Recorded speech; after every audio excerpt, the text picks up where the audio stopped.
following is a presentation of the Belly Up Sports Media Network. 1420 Sports Bar Podcast, 4 beer of sports talk and a whole lot more. Join host Brent Radlinsky as he bellies up to the bar and gets the conversation going that'll make you think you're sitting in your local watering hole. It's sports, beer, and shenanigans, so sit back, grab a few beers, and let's get in.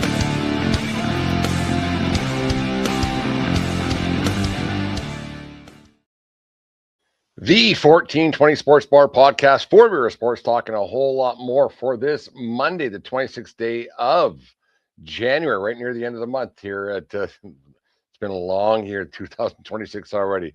This show, as always, brought to you by SeatGeek.com, the SeatGeek app. Use promo code 1420SEAT over there at SeatGeek and save yourself $20 on your first purchase. Remember, we are part of the Belly Up Media Network. Go to bellyupsports.com for all their great articles and other great podcasts as well. And tonight we are once again, we're getting this back up and running. Took a few weeks off.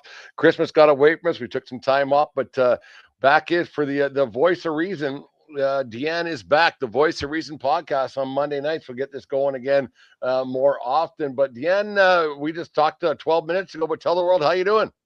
I'm very well. Greetings and salutations, everyone. Thanks for having me once again.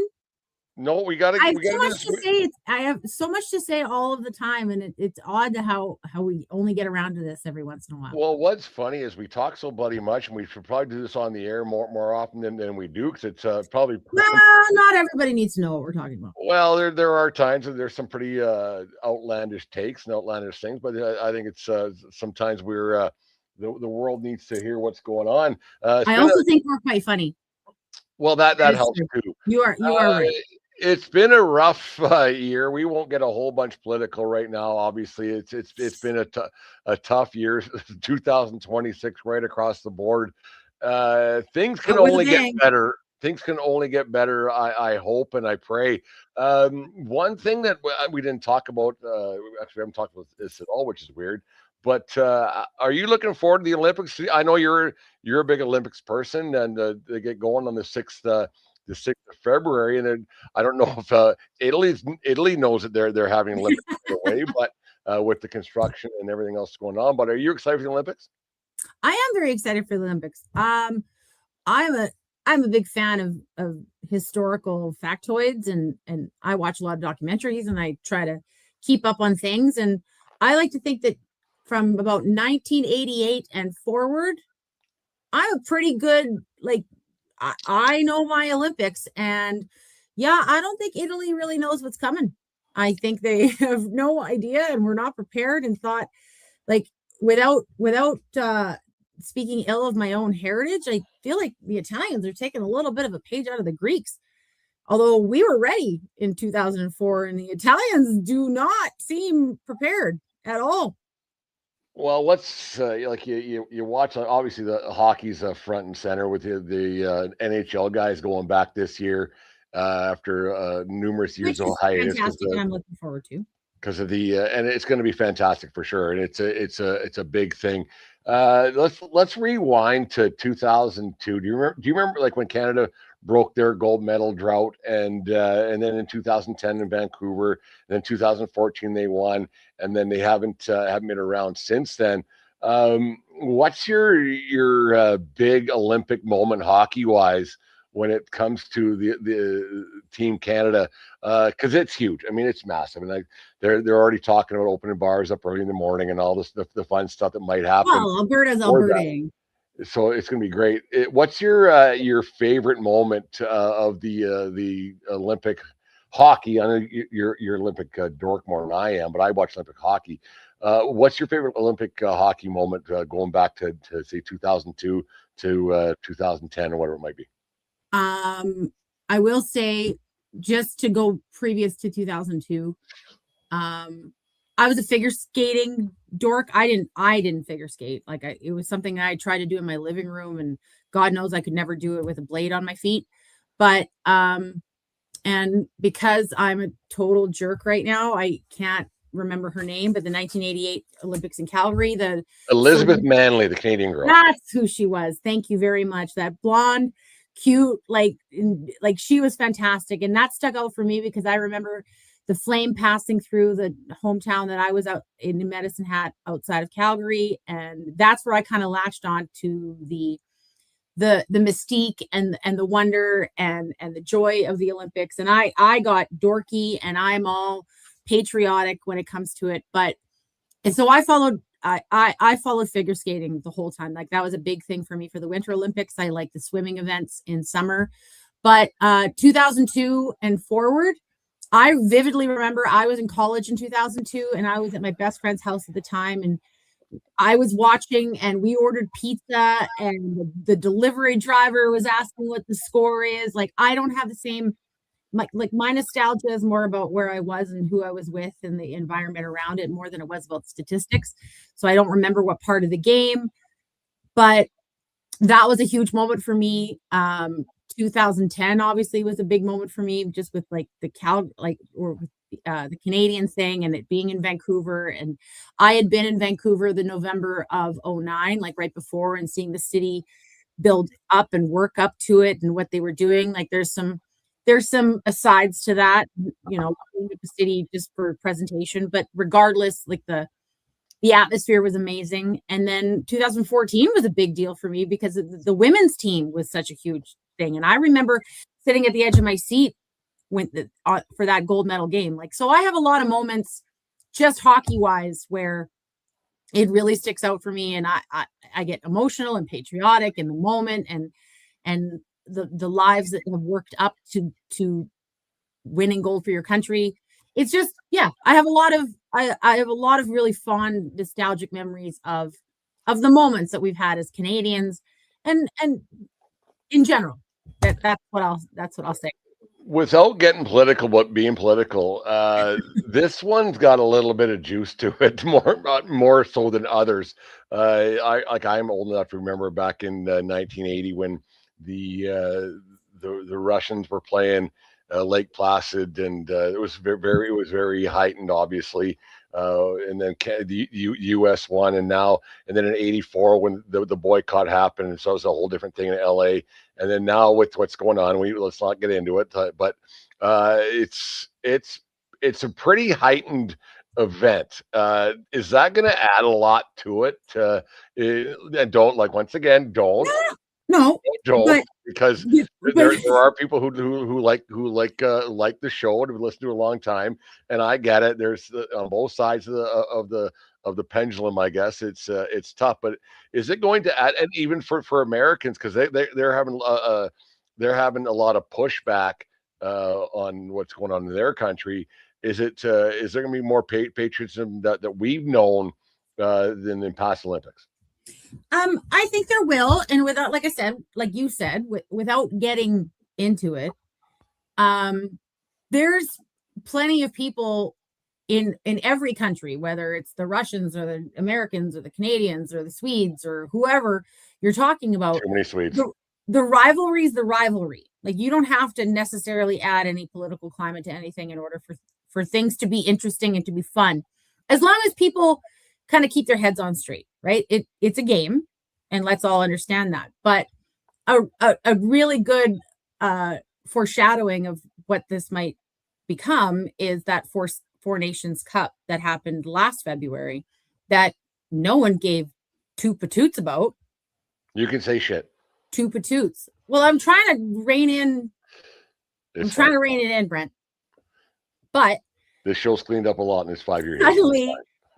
Suddenly that tournament turned into, like, it might as well have been like it was a fight for every country, and at the end of the day, we all have friends all over the place, so nothing is ever personal. But you get patriotic, and you get a little worked up, and you get into it, and it really does mean something. And I'm sure there's other countries who play hockey who go, okay, so you won a hockey game, what's the big deal? But everybody latches on to what they latch onto. And if the Four Nations Cup is anything to say about how the Olympics are going to turn out, I am full steam ahead of rahing. Like, do you think that I didn't mean to talk this long about the Olympics? I just it's a big deal. It's fine. But do you think that, and since it was in '98 when the NHLers first went over there to play in the Olympics, and it kind of it became the premier event. Obviously, like hockey was always big, but not like it is now with the NHL guys going against each other. Do you think that there might be a little bit of jealousy for the bobsledders, for the speed skaters, for the luge or whatever other events there might be? Do you think that maybe they're like, geez, like this used to be our thing? 'Cause the hockey's hockey out That's right a good across the point, country. actually. So you bring But in the do you think there's a little professionals. bit like, just for 2 weeks, could hockey take a backstage to what's going on? Because they were like, nobody knows who I am. This is my one time, like one, maybe two times in their life where they get to be on television Yeah. in front of eyeballs with people cheering for them. Where all of a sudden, I'm just going to throw a name out there. I remember a guy, and it was the '84, Gaetan Boucher. He was a speed skater, and it was like cheering this guy on in Sarajevo. And what did he have after? Like, if there was NHL guys back then, I would have known who Gaetan Boucher was. But there was, or having the NHL guys in it, does it bring more eyeballs to the rest of the event? Like, is it good? Like, is there a jealousy, but like maybe a thankfulness after the fact? Um, I think you're right. I do think there's probably an element of that. It's not something I actually ever thought about before, to be honest with you. But Well, this is um, intriguing shit here. Yeah, but no, you're 100% right. But I think that when somebody, because I think everyone goes in for Canadians mhm. thinking about the hockey players because they do kind of steal the thunder from everybody else who's been spending their entire lives working up to this moment. But I also think that at the same time, if you're a marquee player in your field, you're going to get your due diligence. Like we think about, who was it? He was walking through the streets of Vancouver with the jug of beer. We always talk with this guy, and we never know his name. I remember he was I don't remember what event he was. He was a long jumper or a distance. He was a ski jumper. Anyway, like, and I feel actually I should kind of have my Canadian card revoked for not remembering his name. But then we have people like Charles Hamlin, who were speed skaters, or he was a speed skater. And there's like the figure skating always takes a big a front row. Now, maybe that's my own bias because I pay attention to it. But then you have like Tessa Virtue, and I forgot her partner's name. Scott. See, the key to this, Deanne, how you do this is you just say the one. You're the sports guy. I'm just going off the top of my head. No, it's very simple. I don't know everything either, but what you do is you don't bring up the other name if you don't know, and then nobody knows you don't know. But I want to make a point of remembering these people. Like 1988's bobsled team. The first guy who ever got a gold medal in snowboarding was for Canada was in 2010. And for what it's worth, I can only remember like two people's names on the hockey teams that won too. So I'm being evenly ignorant. But once those events begin, people do latch on. Like you have Paul Martin for the curling team. Like that takes a big, like everyone pays attention to that over here. They do. Not Paul Martin. It's not Paul Martin was the politician. Yeah, Paul Martin was the prime minister. Yeah. What's his name? Martin. You know, Russell was the baseball player, but I know. You know who I'm talking about. I actually think. The thing is that sure, going in, everybody thinks about the hockey and everyone's excited about it and they're going to watch it. But I went to a game. I went to a bar at 4:00 in the morning to watch the curling event in 2014, and it was packed. Yeah, I can't remember what year it was. I think it was 2000. No, maybe it was 2010. It doesn't much matter. I'm pretty sure it was 14, not 18. That I'm thinking about.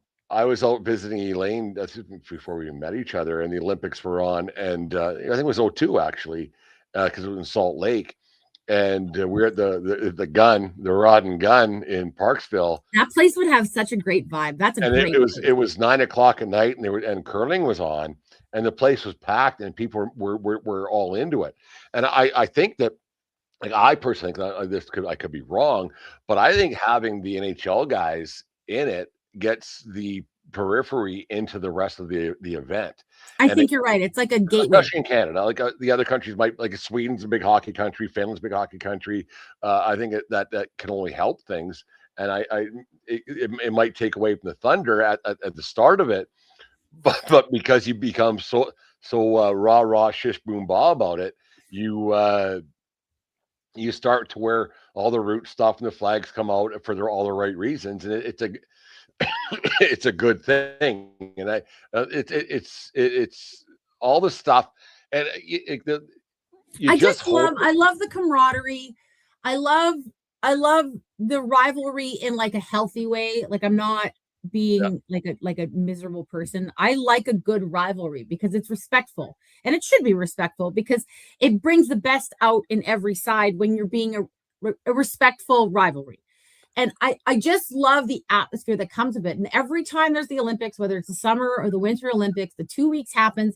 And then for some reason, I actually kind of like it when it's overseas, when it's not in North America, because it's really wonderful to turn on the TV when you wake up at 5 o'clock in the morning and there's a live event on, or it's late in the evening and it's 11 p.m. and there's a live event on. And I actually quite like that because it kind of creates a community of people in North America that are, yeah, I'm staying up and I'm watching this and I'm paying attention to this. And did anybody see that game 45 minutes ago or in the middle of the night? Like it's a beautiful thing, to be honest with you. And when it ends, when those 2 weeks, those 10 days are over, you go like, now what am I going to watch?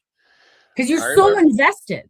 I remember in '98 when the NHLers first went over there and to Nagano. And the thing was, you'd stay up all night drinking and then watch the game at whatever time of the day it was.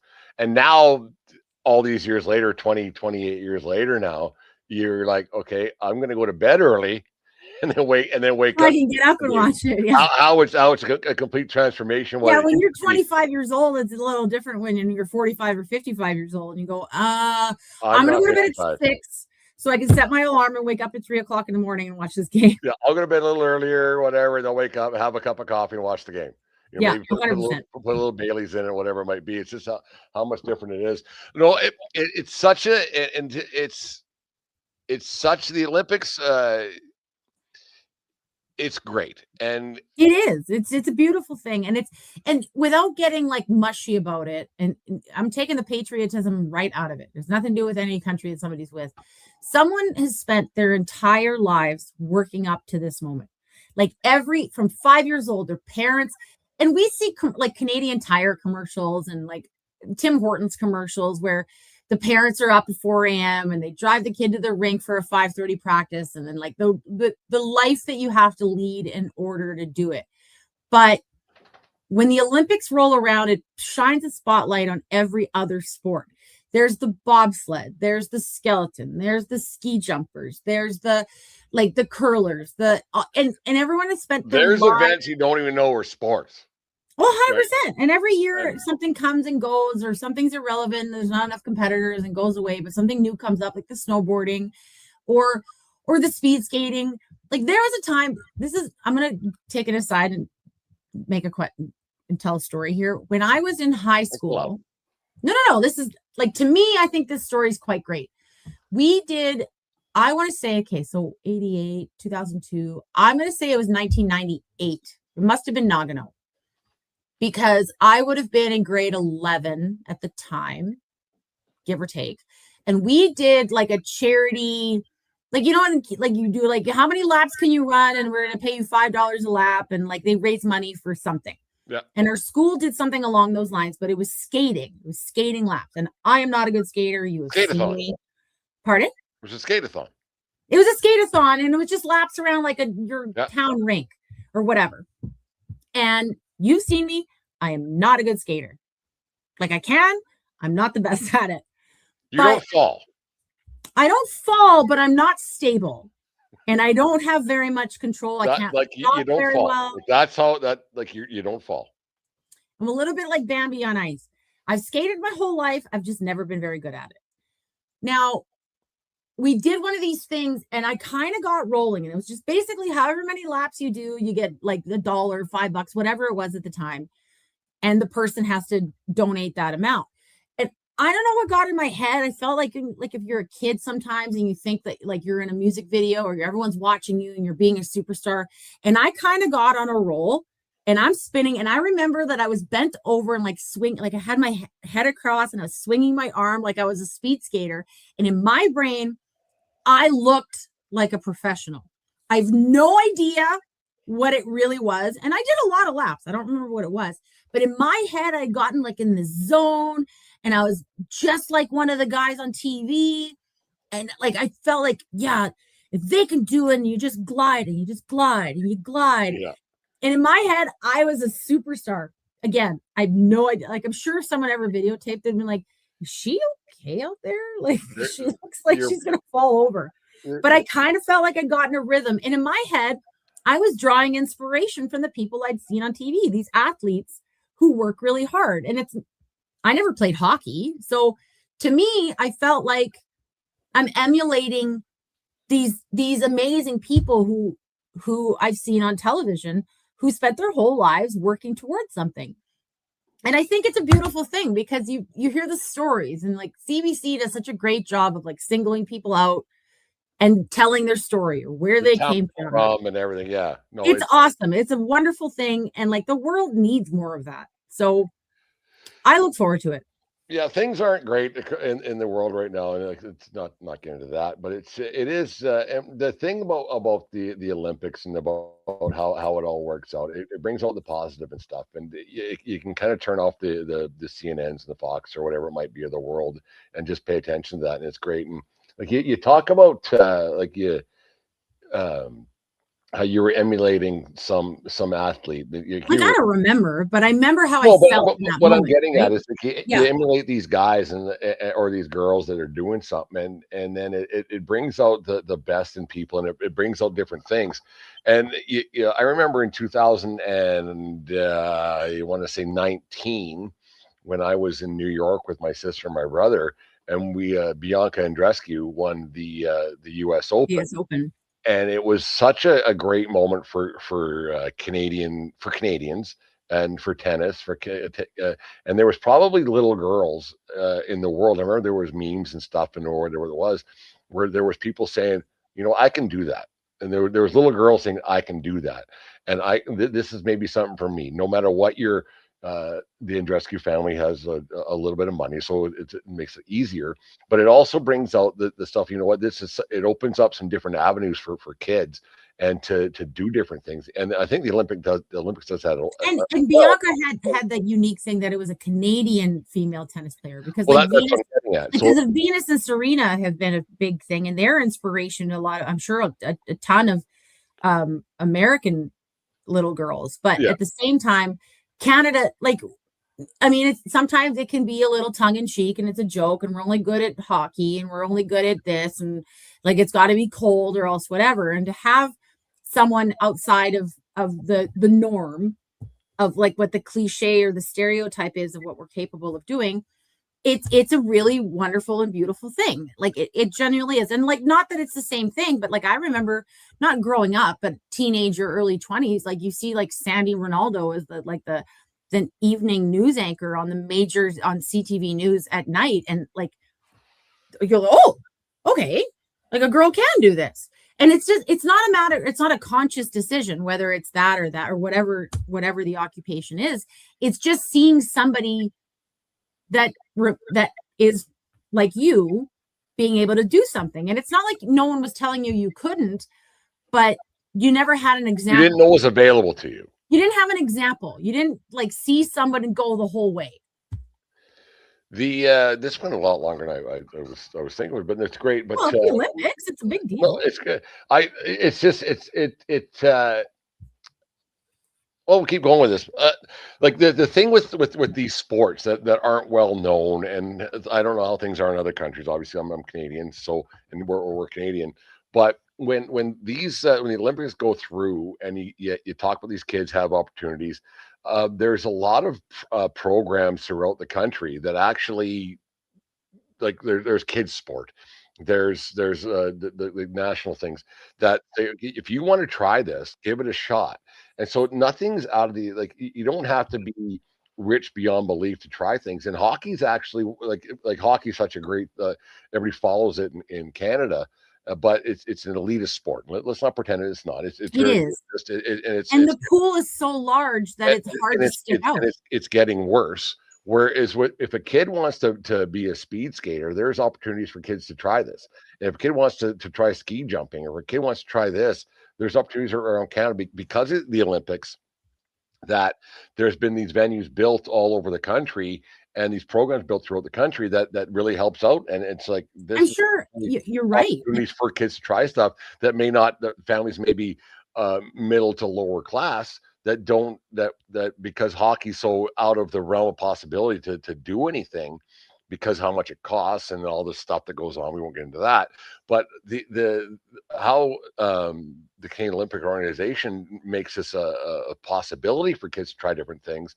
There's chances because of the Olympics, and when they host them, it makes things possible. There, and you're right. Like, I think it's come a really, really, really long way, especially in the last, say 20 years or so, for Canada have, because and historically, a lot of Canadian athletes have to train outside of Canada once they get to a certain point because the facilities don't exist. And Canada's been doing a lot better with, like, say, ski jumping, for instance. Unless you live in Calgary, Manitoba, Regina, like anywhere where it's cold all I think year round, they got rid of might have a facility. You might have to, like, you can get to a certain point, and then you have to travel in order to train. But Canada's done a lot better in supporting their athletes, in making things accessible, and it's not even about money, it's about accessibility, right? Like, there was a point, and I'm sure it still exists, and I shouldn't speak without knowing 100%. No, listen, anyway, go say whatever you want. No, but I mean, it came a point, like, there was a lot of sports outside of, say, hockey, curling, and anything that's just need a skating rink. So like figure skating and speed skating, but anything that's a snow sport to a certain degree, you have to travel to a ski hill, you have to travel somewhere, and the facility has to exist. So you'd have a lot of Canadian athletes that had to, like, that weren't getting enough support, that would have to work jobs during this and then raise the money and get donations in order to go somewhere else and to a different country in order to train, in order to represent our own country. And I think we've been doing better in supporting those athletes, because in the end, it's a net positive, which is some weird, oddly like a phrase that I've used a bunch of times today, but it's a net positive to invest in these athletes, to represent our country, to create more pride, to create I don't want to say an industry, because I don't want to make it about money, but it's a really wonderful thing that we're just, like, don't define by hockey. Like, there was a statement by a public official today that said, I hope there's something about their hockey players. And, like, it's so cliche. And as much as I love it, and I love participating in that culture, we're a little deeper than that. So it's nice to see support participation in other sports, and whether it's summer too, like we have like amazing summer athletes that are really making waves in the climate. But yeah. Do you think that and I'm a sports guy, always have been. Do you think that it's a what, like, for the government or for municipalities or schools or whatever, like, it's all important? You got to invest in a lot of different things, whether it be education. This kind of went off the rails a little bit, like what we're going to talk about, but who cares?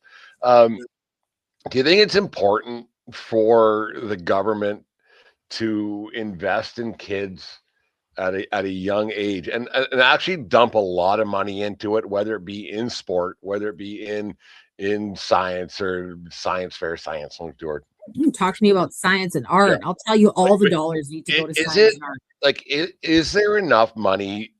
I cannot believe where this is going tonight. How this show has changed in the last 5 years, but Voice of Reason. Well, it's whatever. Voice of Reason. There it is. Is it important for the Canadian government to maybe find the money to make sure that you're investing in kids, so we don't have a bunch of shitheads running around or not running around later on in life? Because the future is the future, and you've said it before. Like, and let's not sugarcoat it. There's a lot of kids out there that you can't even talk to them, let alone think that they can pump your gas, and then if they can't pump your gas, how are they going to be the future doctors? Is is it important, do you think, for the Canadian government, and governments, not just Canadians, but to make sure they're investing money in kids a lot more? Because I don't think they do, because there's so Is much. this a rhetorical question? Because I feel it answers itself. Is it important? Like, holy Christ, we need to Like, dump it's more so money important. into Like, kids. it's so vital and so important that I can't even possibly express it verbally enough.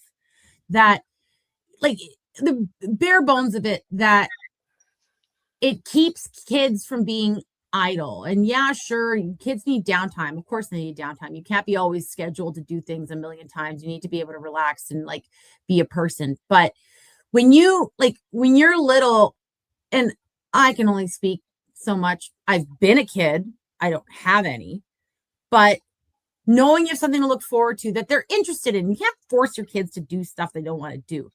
But whether it's a club that's intellectual of some kind, or debate, or science, or drama, or choir, or theater, or hockey, or soccer, or tennis, or something, that everybody, I will honestly say that every human being on the planet has some sort of niche that falls into athletics, science, or arts, that's enjoyable. It's not academic. It's not for the sake of like grades or competing for something. It's just because they actually enjoy it. And I think it's good for any growing mind to latch on to something that's interesting, that they talk to other people, that they have guidance, they have mentorship.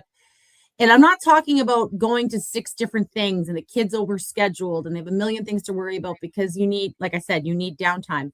But there's also a reason why, when you're younger in elementary school and junior high, that you have gym class that you learn square dancing and dodgeball and badminton and all these obscure little athletic activities. So you go, hey, this was really fun. I kind of liked it. Like, maybe I'll join a team, or I'll try out for the team. Or even as an adult, you join a rec volleyball league, or whatever the case might be, or you're in the science club, or you're in the debate club, or you're in anything that taps into something extracurricular, is vital.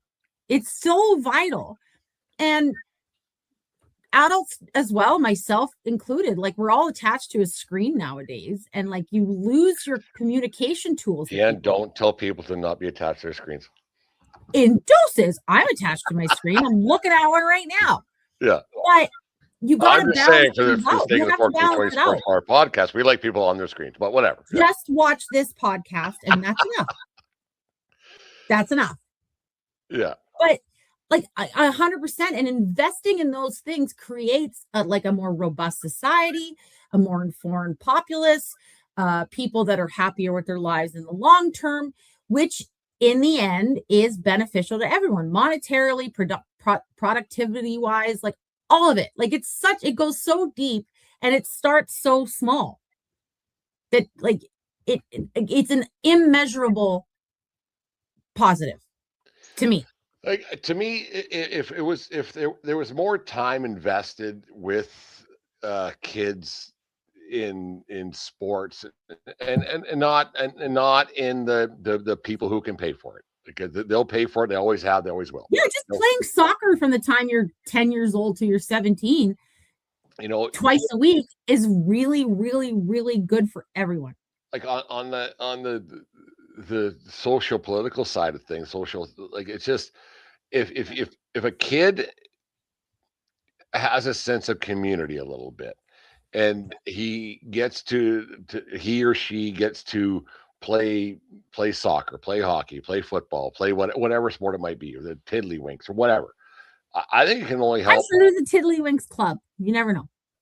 I don't think I've ever played tiddlywinks, but I think it's only good for society in general, where you have a bunch of kids or a bunch of people at a young age where they get a sense of community, and they might be able to part of the community a little bit more, and they might be able something that they weren't, they did a bit of an outsider per se, or a little bit darker kid, and all of a sudden they have a chance to do something. And I think it's very important for kids to be involved, because the upper echelon, quote unquote, like air quotes, I don't do air quotes because I think it's stupid, but the quote unquote kid's going to get a chance no matter what, and their dad's going to have a great big wallet. It's the kids that they're going to make a difference in the community. I think sport's very important for kids to become part of the community. And I and just and then need and then to. later on in life, they might become a counselor or a businessman or part of the chamber of commerce or whatever it might be, because they gained a little bit of confidence doing something, or they might have made a friend. And part two of this, what I'm going to get at, um, this is a different thing altogether, but with now you have a bunch of kids who are one sport athletes, and they don't get to meet other people, and the families don't meet other people, and they don't see how the other side lives. And I think with all this elitism in sport, it's kind of hurt what's actually going on in the world. I know the world doesn't revolve around sport, and sport doesn't revolve around world, but I think they kind of, like, I think, being a sports guy, I think they kind of go hand in hand, where they just they don't know anything else but this. So Yes. they don't know how the other side lives. Does that make any sense? Like, I think there's a fair balance, right? Because I think some people, whether it's the parents of the kid or the group around them or whatever, they go feet first into whatever they're involved in, and then they're obsessed with it, and their entire life circulates around it. And I just need to make an aside that athletics isn't necessarily the only outlet, because No, not so everybody's athletic, right? And like, you have a kid that goes, yeah, I want to be part of something, but I can't play football, or I can't play hockey, or this isn't fun for me, or I'm not very good and I feel like an outcast. So trying different things and trying a variety of things and seeing where you fit, or seeing where you click, or seeing what you like and what you don't like. And some people are solitary, and that's fine as well. But you should try. And if it doesn't fit and it's not good for you, that's fine. Like, we were talking the other day about, like, I have a feeling that I think every kid at the beginning, like when parents are all gung-ho about putting them and involving them and stuff, is that something should be cerebral or artistic, and then an athletic thing. And if they gravitate towards one or the other, then that's the way it naturally progresses. Like, it just is what it is. Like, you and I happen to be people that like athletics, and you like music, but I like art. My stuff is right here. This is my, like, I'm really proud of it, and it's very expressive, and it's very meaningful for me. But it is also, I was a part of a community. I was able to see how other people thought, and how they expressed themselves, and the positives and the negatives behind that. And it taught me how to interact with people that I maybe agree with or don't agree with. Like, I learned how to debate with people. Like, you see people, like, you've heard people, like, somebody sees a piece of art, like a Jackson Pollock, which is all the splatter paintings, or I can't. yeah. Well, All right. no, but like, No, and I'll believe you. there's famous artists, like, and I don't think you would. Well, I don't know if you would lie to me about that, because there's you know, no. Jackson, like, All right. Ed Harris was in a very big movie, and he played that artist. It's a very fantastic movie, but it's splatter paint, like, to be 30-foot wide canvases, and it'd be splatter paint, and people will look at it and go, like, there's other artists that have just like blocks and squares, and people go, this is nothing. Like, I could have done this. My dog could have done this, like, whatever. But it creates dialogue. It creates debate. It creates, like, where's this coming from? If you think it's bullshit, call it bullshit. I went to art school. I have a graduate degree in fine art and design. But we would have 6-hour critiques where you put your piece up that you spent 3 months working on, and someone goes, what the hell is that? That's bullshit, and it's nothing, and you pulled it together last night, and it's meaningless. And then other people would do something, go, oh, I could see so much in it. It's so intuitive, and like, it speaks to me. But you learn how to have conversations with each other to call each other out. Like, and I'm taking a tangent when it comes to art, but like, athletics are the same thing. Like, you don't necessarily go, yeah, so your parents paid their way, and you think you're so great, but you're not. And people have conversations. And I think what that teaches anybody who's young to up into, like, probably into your 20s, that you learn how to take other opinions, you learn how to discuss things, you learn how to see things from somebody else's perspective. You become like a whole citizen. And I think that we're living in a time where people live in echo chambers and they live isolated and they're afraid of rejection and criticism and discussion and being ostracized, when all of these things that you could be a part of, athletics, intellectuals, you be in the chess club, like do whatever, but you're in a group of like-minded people and you should be able to go back and forth and learn that your way isn't necessarily always the right way, or at least the only way. And I think it's a really important element that I think we're beginning to lose. Like you lean toward athletics and I lean towards the arts and sciences, but in the end, it's the same thing. Because of social media and how the world lives on likes and shares and clicks and thumbs up and thumbs down or whatever it might be, has it gotten to a point for kids and adults as well where it's too hard, and because your endorphins start going up and down and all around it would, because you like I've had it before in this podcast where you put out a great show and you're like, what, and no one listens.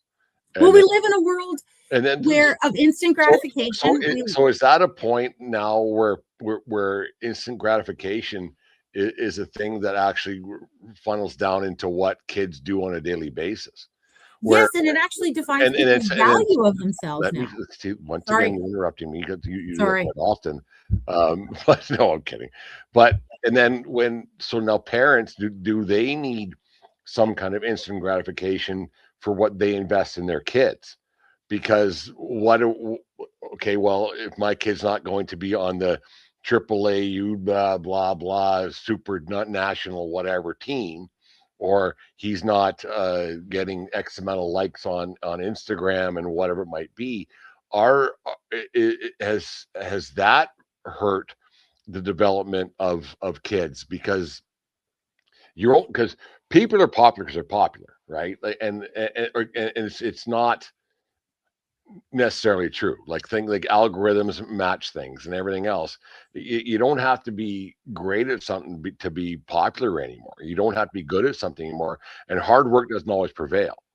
Well, am I good? Does that make sense? Like hard work doesn't prevail all the time. It's because that's exactly true. And I think tough. It's really unfortunate because I think, and I don't think it's the individual's fault. I don't think it's a parent's fault. I don't think it's a kid's fault that we live in a world. I think it's 100% parents' fault, but that's just it's the culture that if you don't get the payoff right away, it's not necessarily that I'm not cool and I'm not popular and what, but it's almost deflating and demoralizing because you see other people getting the payoff right away. So, and sometimes like life's tough. Sometimes you put all the work in forever and there never is a payoff. So you have to do what you're doing because you're actually enjoying it on your own as well. But that overarching shadow of going, if I don't get enough likes, if I don't get enough follows, if I don't go viral, if I like all of these things, if I'm not getting the credit where I think it's due for putting the work in that I do, it can be very demoralizing and it can be very deflating and it can be like, what's the point anymore? So in some ways, it's even more impressive when people go the distance and say, like, to bring it all the way back to Olympics and athletics, that when someone goes the distance nowadays, it's almost more impressive because the pool is bigger. Everybody, and they're like Andy Warhol said, as an artist, in the future, everyone's going to have their 15 minutes of fame. And we're kind of living in that world now. Like it's come to fruition that everyone can go viral if you do the right thing and strike while the right iron is hot. Like it's like I said, like it can be deflating. It can be demoralizing if you don't tap into that, to the zeitgeist that exists in the moment, because trends come and go. And one day something that's viral is passé the next day, and it's lame the next day, or somebody creates something new and half the population doesn't know what they're talking about and it's already over. So, and if you don't tap into that, I can't imagine what it'd be like to be in high school right now. I couldn't imagine what it'd be like to be a teenager right now with the competition for attention and for relevancy. And it's not just you and I on the internet having a conversation on a podcast. These kids live this stuff day to day, that every day I'm hot or I'm not. And I couldn't imagine what that's like. And it's created this whole cesspool of people second guessing themselves and trying to one up themselves and trying to do things for clout. And no one's really being authentic to themselves anymore and not letting that bother them. Because if people had conversations one-on-one with human beings and not over the internet, I think it would help a lot of stuff. I mean, the internet's great because it connects people who maybe are alone or isolated, that they can communicate. But I don't know. How did we get to here? Well, how did this conversation get here? I don't know. I quite like it. Like there's so many, like you talk with the Warhol and the 15 minutes of fame. And I think the problem is that everybody's trying to reinvent themselves all the time. And there's 15 minutes of fame five or six times that they think they can keep grabbing. And there's a lack of sincerity and people being genuine. And it's difficult when everyone's always on guard and going, is that person just saying that because it's performative? Are people being nice because they're trying to act like, oh, I really understand and I'm really intuitive and I get it? Or are people genuinely interested in people's struggles? Like, hey, say there's a kid on a team who's like, I am having a problem with like a certain skill, like a certain stick handling skill. Is someone helping him out because he wants someone to catch him on camera, being a helpful mentor, or because he actually cares to help this person get better? Like, you don't like there's a sincerity that seems like it's gone, but I don't think it's malicious. I think that people are always protecting themselves now because we live in a world where you breathe the wrong way and everyone's going to eat you alive. But here, things have changed a lot, obviously, over the last 40, 50 years that I've been alive, but they're kind of the same, but just not you used to walk through the hallways of your school, and it was just people saying things or whatever you might hear, good, bad, or indifferent. But now it's more, right? And so there's just more people hearing the same thing. People are still shitty. People are still good. Oh, I think right? Okay. So, yeah. Like there's still people who are still good too. So I just think that it's easier to the squeaky wheel syndrome, right? Like it always gets heard a lot. Negativity always outweighs positivity. But with positivity also breeds so you only hear if somebody tells you that you did a great job, this was fantastic. Actually, 10 people tell you did a great job, or this was great. You win a championship. There's that one person who tells you let in a shitty goal. Trust me, that sticks in your head. That sticks in your head. Like I lived that. Like, and it was hard. I mean, this is a joke, but like anybody who puts their kid to be a goalie, that's child abuse. It's absolutely horrible. Well, usually the kid chooses what position he wants to play. No, what's that? Doesn't the kid choose if he wants to be a goalie or not? I chose. I was a pretty decent. Well, that's on you then, Brent. And then I thought, hey, I get to wear all this cool equipment. This is great. I'm the star of the show. And then hey, I get to play all the time. This is great. All the cool stuff. And so it's tough. Right? I get to be the hero. You also get to be the hero. villain. Then you get to be the zero because like it was awful. Like it was not awful, but it was really horrible at times. Like, okay, I could be the king of the show here, and then you're hero to zero. A pat in the back is only 3 people kicking the ass. And it kicking the ass a lot more in minor sports or in sports in general than you get a pat in the back.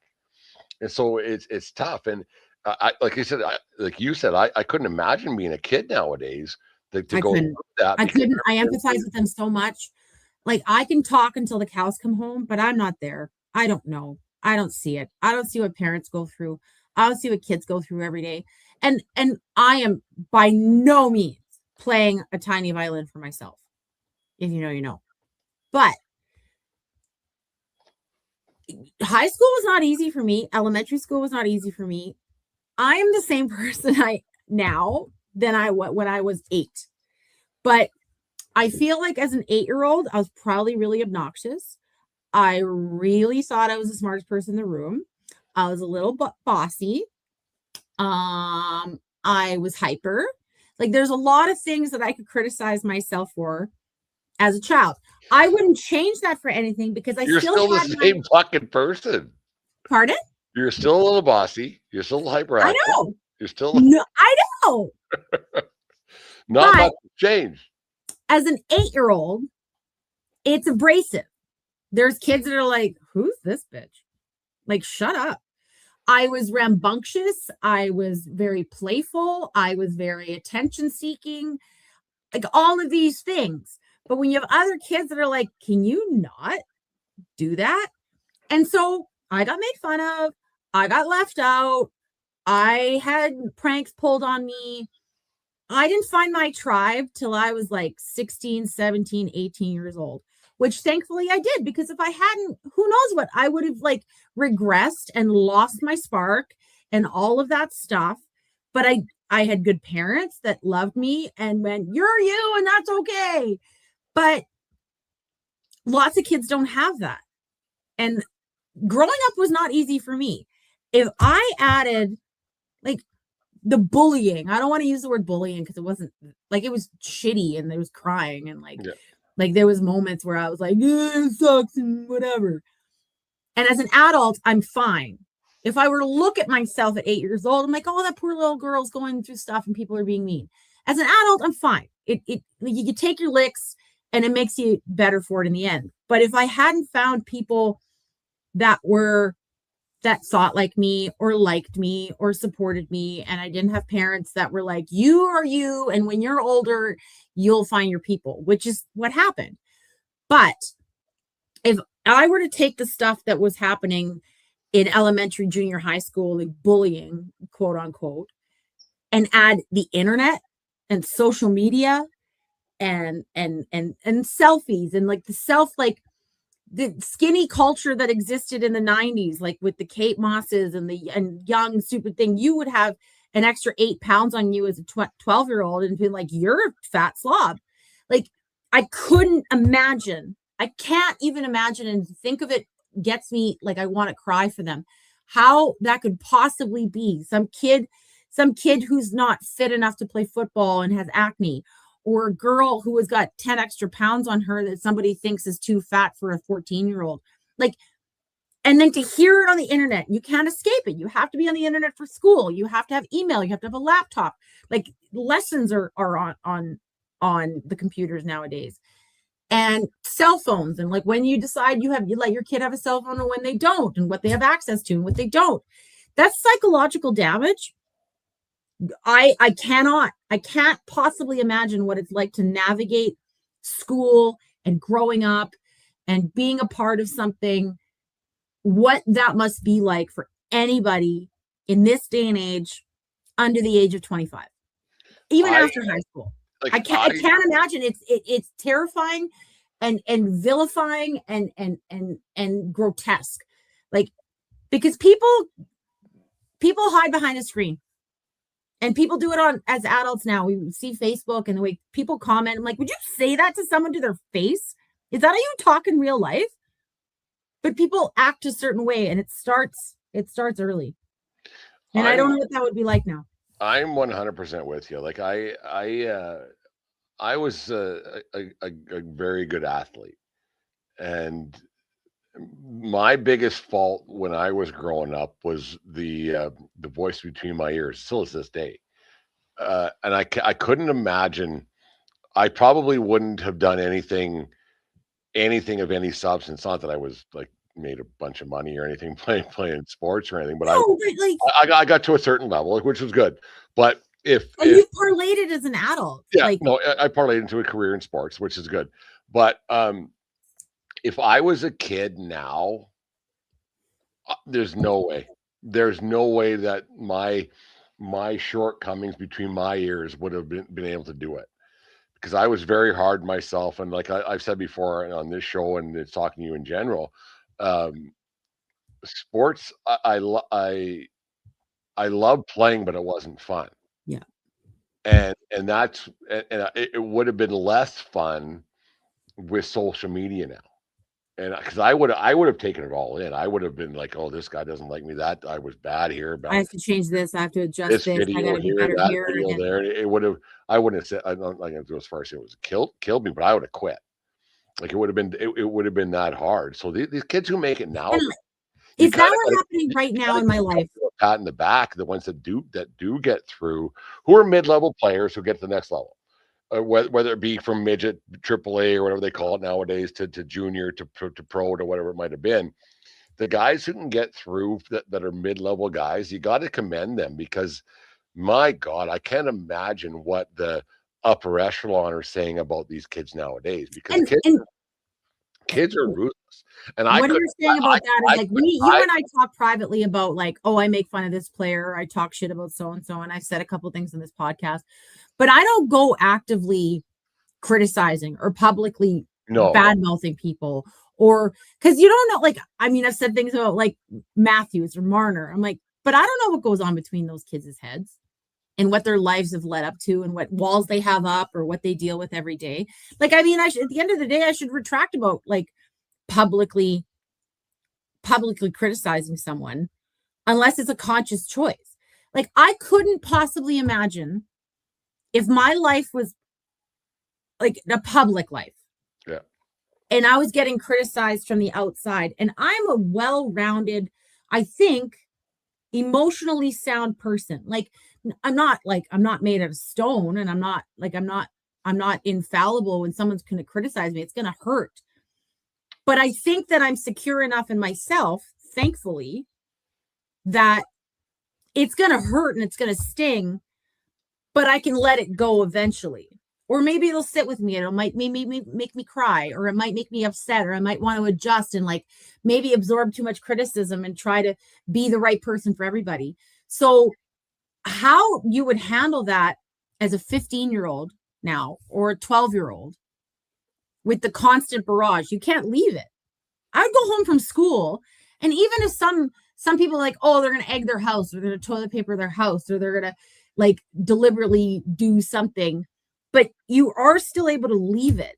Nowadays, you can't. your dog's down here causing a ruckus, but whatever. He hasn't been up here once, actually. I thought. No, he's causing a ruckus over here in the Yankee Tavern North, but whatever. Keep going. Sorry. But yeah, like I couldn't imagine what that's like. And when we talk about being a part of something and being in a community of like-minded people, whether, like we said, to maybe try and round out this conversation, whether it's athletics or any kind of club or any kind of community that your kid can be a part of, it is in the end absolutely the best possible thing that they could do. Even if they kind of even don't like it, like, oh, I like piano and I don't like piano anymore.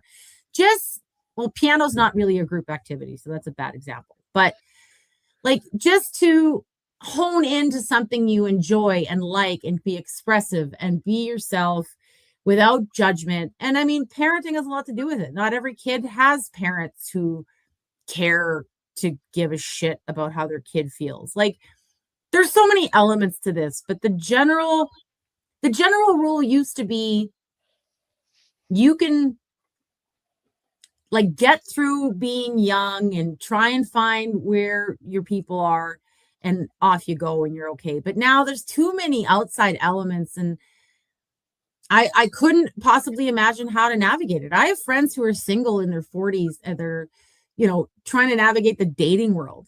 And they're like, I don't know. And I'm like, I don't know. Like, if you and I ever split up, or if something happened to you and you weren't around, I'd be like, well, I'm just gonna be alone because I'm not doing all of that. Like the internet's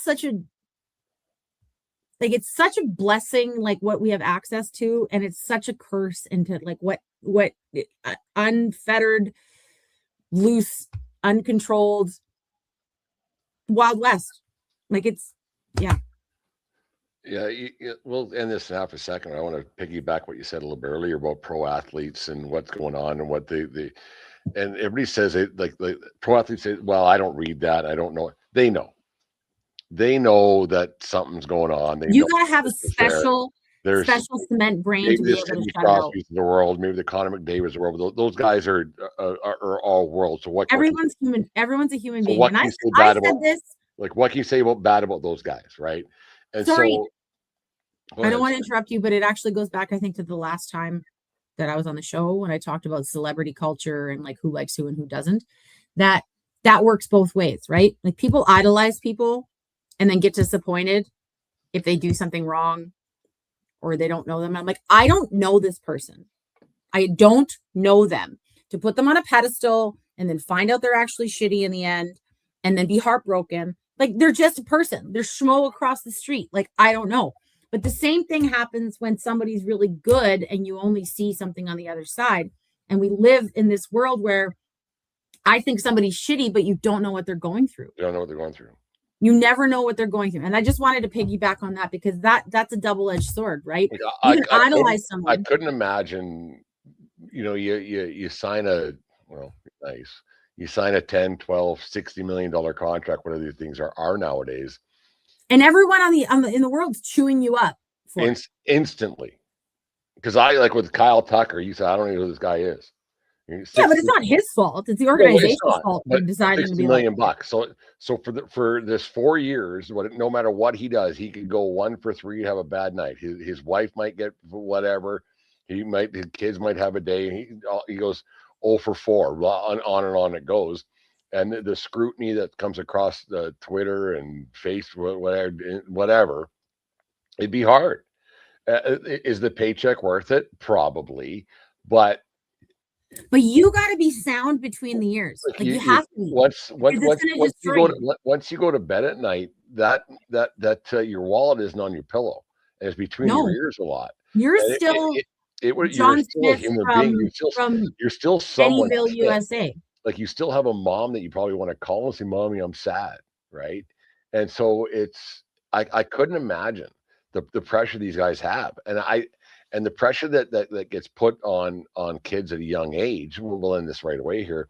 The pressure these kids feel at a young age, and how many quit or how many give up because of it, because of dollars and cents, and it's not fun anymore. And that's what I said before. I loved playing, but it was never fun. It wasn't shitty, but it was never fun. And it wasn't a business back then. Obviously, I wasn't making money in minor hockey, but it was always something that you just the pressure that I put on myself to try to be great or try to, and it wasn't because my parents. My parents were never they were never that way. No, I know that. I know your parents. I know that. Steve and Margaret were never pushing me to do things that I didn't want to do. They never sending me places I didn't want to go. It was me telling them I want to do this. I love it. I love it. I love it. I love playing. It was never fun. And I miss, and that's one thing I kind of, I regret, obviously, but I would put money on it that a huge number of professional athletes feel the same way. I bet you're right. It's not fun. It's not fun. Love it. Love every second of it, but it isn't. I just think of a handful of guys who probably think it is fun. I'll bet you Derek Jeter thought it was fun his entire career. I bet Brad Marchand thinks it's fun. Brad Marchand thinks it's fun, right? It's just, yeah. I've come around on him. Olympic guys probably, and they're it's all business, and it's and then when it's all said and done, it's fun. And I think that's what the world has to get back to a little bit, is things have to get back being fun, and not everything has to be a business. And not everything's right. for clicks, and not everything's for this. And right. You can't have fun at other people's expense. Right. It's just, I don't know. Well, Deanne, I don't know how we got to this point, but I thought it was a good show tonight. I have a way of making that happen. Sorry. No, it was like I wasn't. I thought we bring the Olympics up, and it just turned into this and that, and I had to voice the reason, talk about how bad the Leafs are and everything else, and the disaster that franchise is. And no, I haven't paid attention very much in the last few weeks, actually. But they went like on a 2 or 3 game winning streak, didn't they? Yeah, they've lost 4. They lost half the other night. So it's a disaster. No, they lost to Vegas and they lost. And then I want to talk about music. We listen to a lot of oldies, not old. Fuck, I'm old by saying oldies. A lot of nostalgic stuff, I guess, not from the 80s. We listen to some oldies. Some stuff, and we listen to Cousin Brucey every once in a while. So I kind of wanted to have some talk about that, but we'll do that next week on the maybe we'll have two this week podcast Monday nights on YouTube on the 1420 podcast. Deanne, thank you very much for taking time out of your busy schedule. Thank you for having me. Your dog is chewing a baseball that I didn't give him. I don't know where he got it. I hope it's not one of the important ones. I hope it's not one of the important ones. I can't see him. He's right over there. But anyways, that's the Voice of Reason podcast and the 1420 Sports Bar podcast. 4 Beer Sports Talk and a whole lot more. 4 Beer Sports Talk and a whole lot more. Doesn't matter where you are. It's who you're with. Go to SeatGeek.com and use promo code 1420SEAT. Save yourself $20 on your first purchase. And listen, subscribe to the show. And Deanne, thank you very much. And we'll see you in about 4 minutes. Thank you. Have a good night. And we'll talk to you all very soon. Thanks for tuning into the 1420 Sports Bar podcast. 4 Beer Sports Talk and a whole lot more, brought to you by SeatGeek. Go to bellyupsports.com for the best of sports articles and podcasts. Subscribe to our YouTube channel or wherever it is you get your podcast. Let's get